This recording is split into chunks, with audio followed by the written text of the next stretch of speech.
I made some big changes to my 2025 Nikon Z mirrorless kit from 2024. Because in 2024, my camera kit looked like this, and honestly, when I look back at it, I had too many pieces of gear that did the same thing.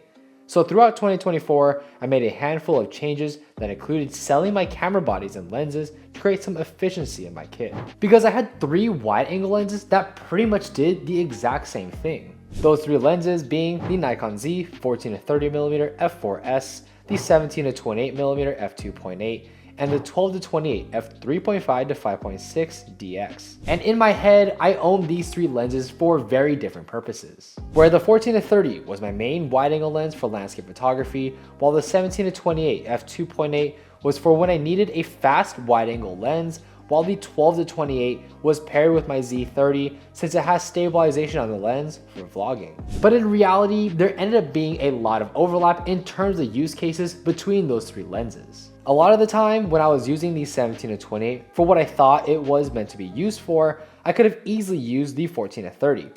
Since 14 and 17mm aren't really a huge difference, and going from f4 to f2.8 wasn't that big of a deal either. So I ended up selling the Nikon Z 17-28, whereas the 12-28 became irrelevant once I got the Nikon Z6 III, because normally I'd use a 12-28 for vlogging with the Nikon Z30 since the 12-28 had stabilization and the Z30 didn't have IBIS. But the Nikon Z6 III having a fully articulating screen and IBIS made it so I could vlog with the 14-30 whenever I wanted, leading me to sell the 12-28. Selling those lenses freed up a lot of space in my kit, and honestly, selling them just made far too much sense. And I ended up just using the 14-30 for pretty much everything that the 17-28 and the 12-28 were supposed to be used for. Well, you know how I mentioned the Nikon Z6 III? Well, this was my big camera upgrade for the year 2024. Because in 2024, I had 2 Z6s as my full frame bodies,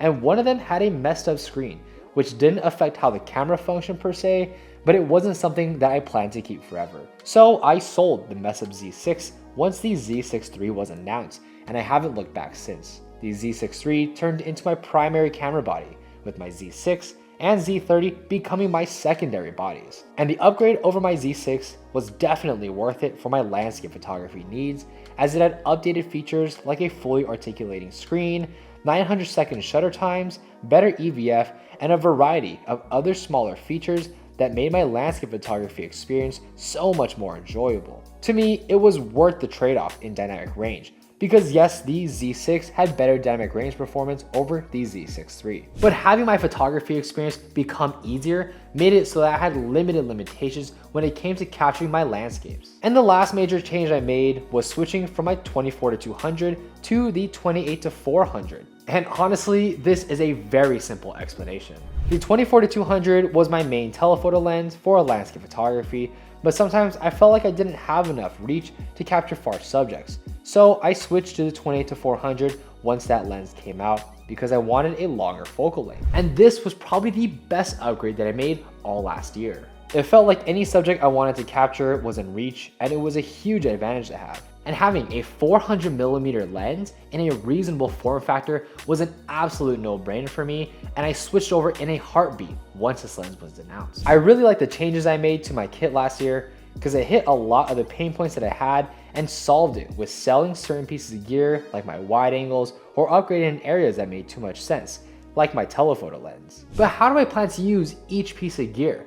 Well, you did get a little bit of a sneak preview when it came to what everything is used for, but let's dive even further into my kit.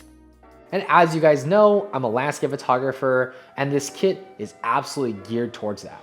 And it starts with the wide angle lenses, because for me, I have 2 lenses, the Nikon Z 14-30mm f4s and the Viltrox 16mm f1.8. The 14-30 is the wide angle I use majority of the time.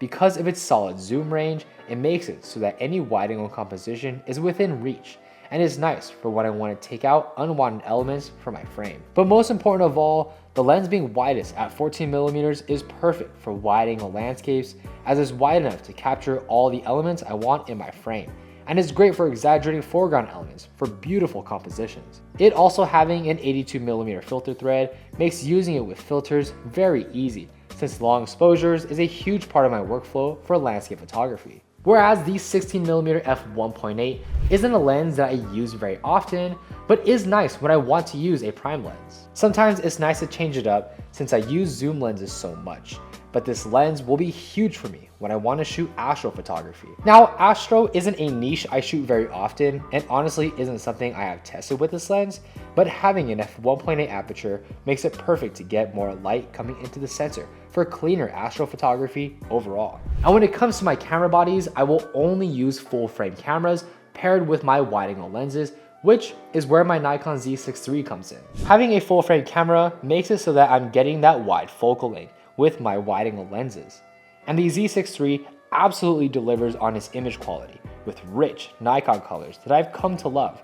But especially being full frame, I get good dynamic range performance in those high contrast situations. But I'm also super happy with this camera when it comes to the durability, as I can throw this camera into any environment and be sure that it'll tough out whatever conditions are thrown its way. This camera has been an absolute workhorse, and honestly, I'm really glad that I upgraded over the original Z6. Now when it comes to my telephoto lens, the 20-400 is my go-to, and I have to make sure to pair it with my Nikon Z30.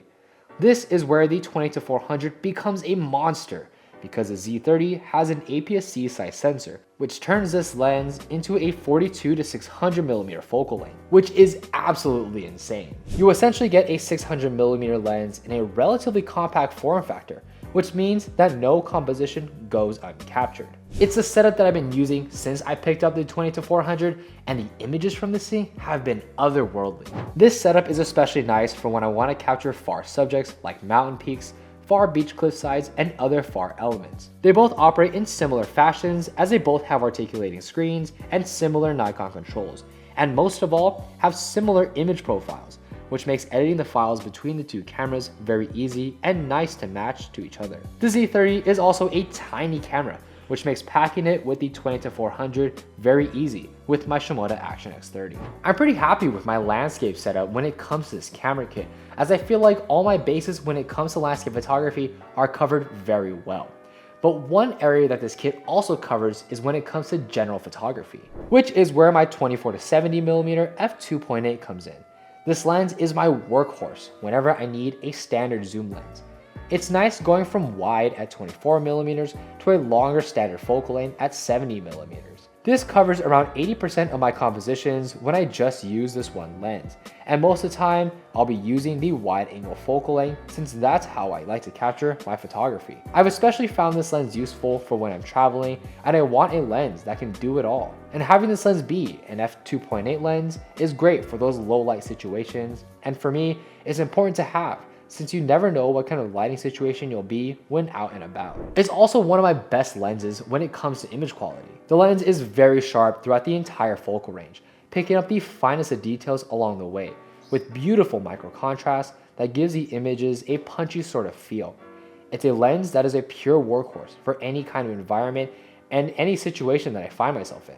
But the Nikon Z 135mm f1.8s Plena is one of those lenses that I have as a masterpiece lens, aka a lens that's meant to take absolutely breathtaking images no matter what kind of situation you're in. Having a medium focal length with that fast f1.8 aperture makes for an incredible combo when it comes to creating that sense of separation with the background and foreground. I especially love taking photos where my subject is a smaller portion of the frame and I can fill the background with the surrounding environment and still blow it out. And 135 surprisingly is very useful for so many different kinds of photography, like portraits, landscapes, or even street photography. It's not a lens that you can use in every single scenario because of its tight focal length, but when you are in those situations where you can use it, the photos that come out of this thing are simply stunning. But this lens paired with a 24-70 is where I can cover a lot of my bases, where I have the flexibility of the 24-70, but the length and bright aperture of the 135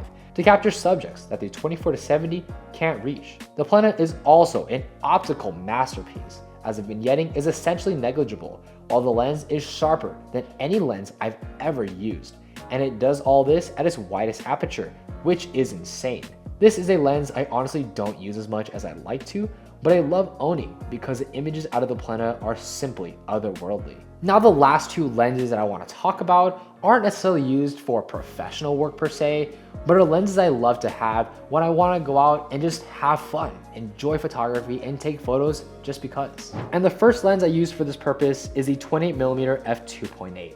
It's a lens I love using, especially with the Nikon Z30. That combo is incredibly small and compact and super easy to throw into any bag without taking up too much space, which makes it so easy to bring a camera with me at all times without having to lug around a big bag with me everywhere I go, and makes shooting photos feel easy and seamless. This setup is nice when capturing my daily life or when I'm in a low leverage travel situation where I want to be as light as possible. It's my favorite casual setup and is a combo that I use a lot. But if I wanted a little bit longer of a focal length and have a brighter aperture, then that's where my 50mm f1.8s comes in. I've always loved the 50mm focal length, and paired with my Z30, I get a 75mm focal length. And I tend to switch between full frame and APS-C a lot when using this lens, since I can get two different perspectives whenever I need it. But it being at f1.8 is nice for low light situations and portraiture in particular whenever I'm put into those positions. And this lens isn't necessarily small for a nifty 50, but the image quality more than makes up for it. It's an incredibly sharp lens that takes gorgeous images that are punchy and have plenty of character when it comes to how the background is blurred. And the last piece of gear that I haven't talked about yet is my original Nikon Z6. And this camera is 7 years old at this point, which is absolutely insane to me. But to me, this camera is mainly going to be used when I want to have a full frame camera as my telephoto camera, because sometimes I'd rather have the improved dynamic range over the Z30's extra reach. This camera is also lighter and smaller than the Z6 III, making it the perfect camera if I wanted a full frame camera for casual shooting in particular. I definitely don't use my Z6 as much, but it's a camera that I plan to keep for a very long time, as I simply love this camera and can't fathom getting rid of it to make space for other cameras. And that's my entire camera kit for the year 2025. But are there any changes that I want to make moving forward into this year? So one of the big changes that I've considered making is picking up a higher megapixel body like the Nikon Z8. I've thoroughly enjoyed using the Z6 III as my main body, but getting a Z8 would be more appropriate for my wide-angle landscapes in particular, mainly because of the extra resolution, better dynamic range, and it even has a 3-way tilting screen, which would make it really easy to see my landscapes in vertical orientation when it's low to the ground. And in that scenario, my Z6 III will become my telephoto camera. My main reservation with this one is that I feel like it's not necessary for me to actually upgrade to a Z8, because I'm quite happy with the setup that I have now, with the Z6 III as my main wide-angle camera and the Z30 being the telephoto camera. So this is a move that I most likely won't do, but it's something that I've absolutely considered. However, the other big change that I'm absolutely considering is actually trading out my 24-70 f2.8 for a 24-120 f4. Because my friend has a 24-105mm f4 from Canon, and honestly, that lens is sick. I like having that extra reach on the long end, but with the Nikon version being able to get 120mm, it's an even bigger difference relative to the 70mm from the 24-70. It'd be nice for travel in particular, and the lens having an aperture of f4 isn't bad at all. But of course, my main reservation would be that I'd be losing a stop of light, and again, I just don't know how necessary it is for me to switch from this 24-70 to that 24-120. If I did do it, I would actually get some money back, since the 24-70 is much more expensive than the 24-120mm f4. This change wouldn't be that necessary, but I do like having that extra focal length on the long end at 120mm.